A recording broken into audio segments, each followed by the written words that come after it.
Actually, I think this album, you know, it's almost like every album that we've done has been a snapshot in time as to where we were at that moment. So this band has now been together for 11 years, which I still can't believe that. But and every time we look at one of the CDs, it brings us immediately back to where we were at that point. So with Shadow of the Moon, right back to 1997 and what we were feeling when we were creating those songs. And each album has done that for us. So it's like a scrapbook, each one of the CDs. So this one, actually, we found that what it was reflective of was so many of the songs that we've found as we were traveling throughout all the different places in the world on tour.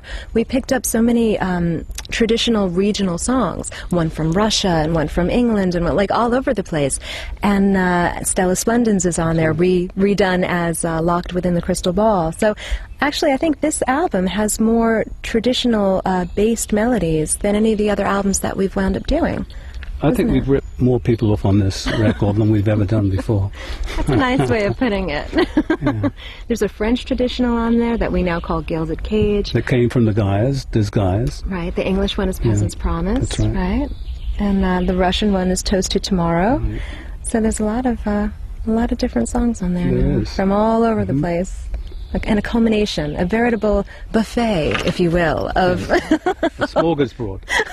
We actually did one tune by Elvis Presley, didn't we? Yeah? Yeah. That was very medieval. And some people really loved it, and other people said, why did you do that?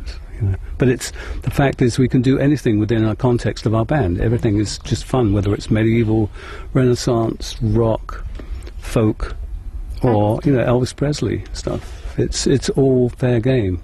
And I love being in that position where I can play anything I want to, and not being in a box. Right. I don't like being in a box, because they'll be in a box later on in my life, you know. I don't need one now, you know. I think that's the great thing about being in this band for him, is that he has the creative freedom to choose anything. If he wants to do a Bob Dylan song, he can do it. A Joan Baez song, he can do it.